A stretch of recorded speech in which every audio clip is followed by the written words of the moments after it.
to look into the future. What would you do if you can go into the future and ask yourself questions? How do you grow your firm? How can you transition to advisory services and more? Luckily, we can just ask Paul, the time traveler himself, and learn the knowledge we need at our firms to evolve into advisory services and become the most relevant advisor to our clients. And we're lucky because Paul brings three amazing things with him. Number one, he's built a successful accounting practice in the UK, so he understands us accountants. In fact, he built his firm into an advisory powerhouse, which sold for over $45 million in 2001. Number two, he's taken a business public, building it to a market value in excess of $400 million. So he understands what business owners need and value, and we as accountants need to provide to them. And finally, as I said, third, we don't need to invent time travel. We can just ask Paul and learn from the transition he made 20 years ago in the United Kingdom into providing business advisory services, as that trend is definitely here today in the United States. Firms of all sizes are struggling with that. How do we get into advisory services? As always, I'm Garrett Wagner, your entrepreneurial CPA channel host, and I'm excited to be joined in a new year once again by Paul Latham, Pay and Rock Solutions. So Paul, I thought we could kind of pause here and talk about, as we talk about looking to the future, it's 2020, and really think about what is the next decade of advisory services looking in the United States, because as we talk offline, there's a change and a transition happening. Some firms are aware of it, some firms aren't, but one thing's very clear, 100%, firms have to make this pivot to advisory services, not a little pivot, but they've got to change what they do. So I'd love to hear from you and your insight into the future. What does that change look like, and what do firms need to do to start getting ready? Hi, Gareth. Happy New Year and Happy New Decade, in fact. Yeah, I mean, it's obviously a big question. You see, I actually think we need to just go a little bit further back in that you talked in your introduction about me being a time traveler. And one of the great things about being a time traveler is you have a little bit of perspective on time. And I heard you say in that introduction, you know, people are realizing they need to make the change. I think they're sort of realizing they need to make the change, but maybe not absolutely at this point making the change. And given that I knew we were going to be talking about this, I thought, let's just try and give ourselves a little bit of time perspective to allow people to see how they're shifting, or their perspectives are shifting over time. I'm just going to share the screen. Hopefully you can see that. I think accountants are facing a choice. And basically, I think it's the same choice in 2020 as it actually was, a few days ago in 2019. And basically, their choice is, are they going to stick to the traditional compliance model? And we sort of know what that means. It means working harder. It means working faster, working for less money. In other words, having price pressure and having to do more for the money. Basically having no fun. We're coming up to tax season, and one of my predictions for 2020 is accountants who are stuck in the traditional compliance model are going to be having no fun. So is that what accountants want entering 2020? Or alternatively, are they beginning to come to the conclusion that we need to make the leap to becoming a 21st century accountant? And as I said a couple of minutes ago, I think time brings some perspective. And when I talk to accountants about this, I always sort of start with something I call the BLACK model. And BLACK is just standing for 4 words: blatant, latent, aspirational, and critical. Blatant means something is very obviously happening. Latent is not so obvious, but it's still happening. Aspirational, it would be nice to change. Critical, it's important to change. And you see, I came to the US in 2012, and at that time it was pretty obvious that most accountants were in the latent, aspirational sort of area. When I talked to them about the sort of stuff that we talk about on this podcast, Gareth, pretty much the universal comment was, this is all really interesting stuff, but I'm not sure it's for me. Obviously, I'm summarizing the general comment there, but that's pretty much where most people were. Most accountants were there in 2012. Now, I don't know exactly where we are in 2020, but I sort of know that pretty typically we're in the blatant and beginning to get to the critical stage, where the comment from most accountants is, I know we need to make this change now.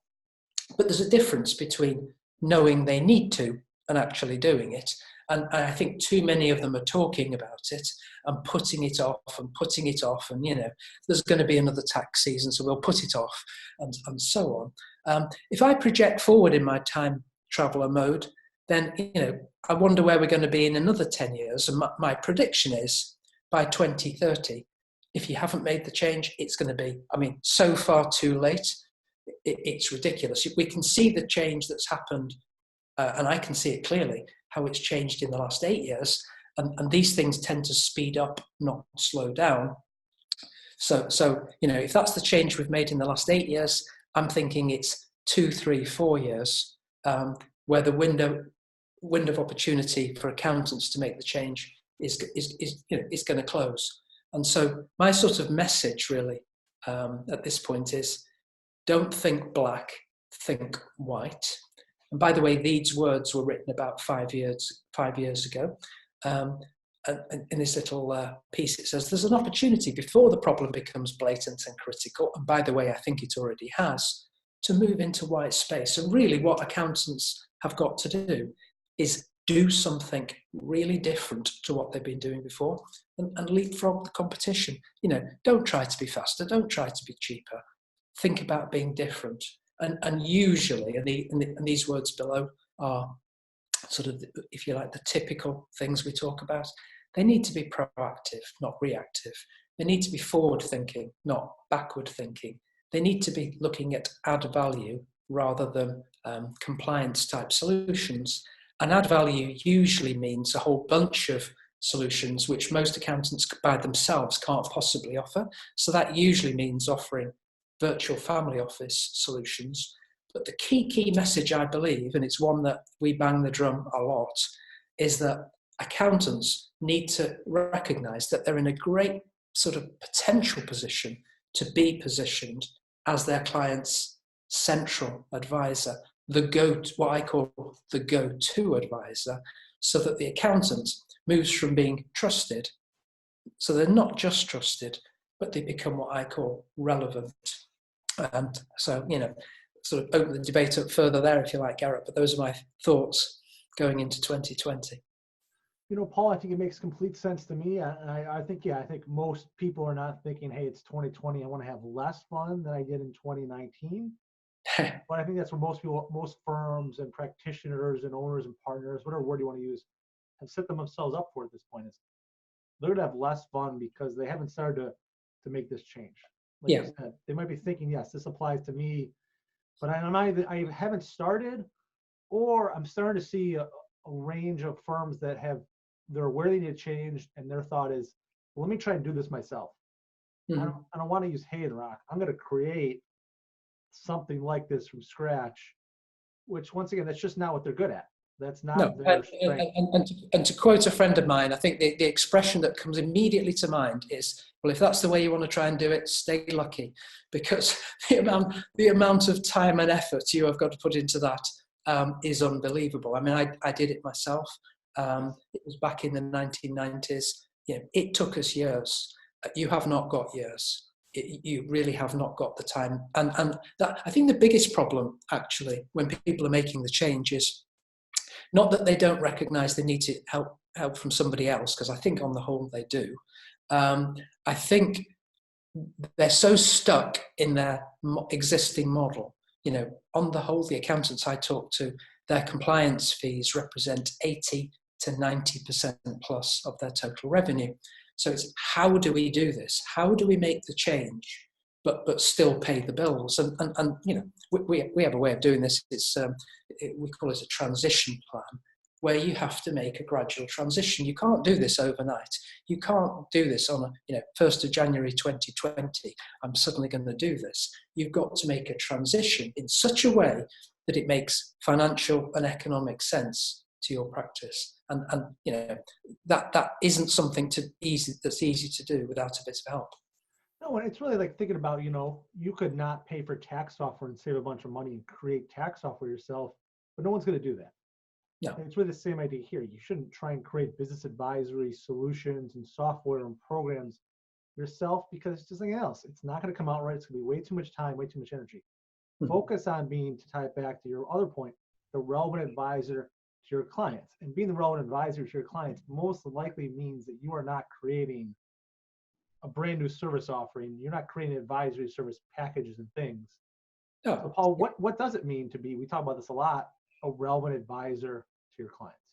Yeah, I mean, ultimately, I mean, I have a real simple sort of litmus test, which is, see,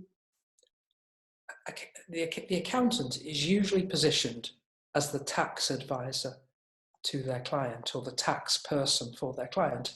So obviously, if the client has a tax problem, they're going to phone the accountant up. But my definition of being a relevant and central advisor is, if that client has any problem in their life, especially their financial life, their business life, their wealth life, or anything in that sort of genre, who do they call? And whoever that person is that they call is their go-to advisor. And if that person is not you, you're not their most relevant advisor. Every client has got one most relevant advisor, the person they call. And if it's not you, you're not relevant. And so your job is to be positioned, as it says there at the bottom, positioned as the central advisor, positioned as the go-to advisor, the person they call when they have a problem. If we had more time, I could tell you lots of stories about being positioned. But one of the things that shocked me when I moved to the US is how few accountants are positioned as the central advisor. In the UK, it's much more common. And Paul, that's why you're here. You're here to provide those look in the future, that insight into where things are going. So as always, Paul, thank you for the time. Thank you for sharing that look into the future of advisory services here in the United States. And really thinking about, for you, are you that relevant advisor to your clients? As Paul said, that's what your goal. That's what you want to become, the relevant advisor to your clients. And speaking of the future, it's time to find out how ready you are for the future. Sign up, the link below, take your free biz survey and find out how ready you are for the future and all the things we just talked about. I highly encourage you to take a couple minutes, take the biz survey, we'll review the results with you, see how ready you are for this exciting future that's here today. Thanks as always for watching, everybody. You can click to subscribe to the YouTube channel. And as always, we challenge you today to take action to change the world and invest in yourself.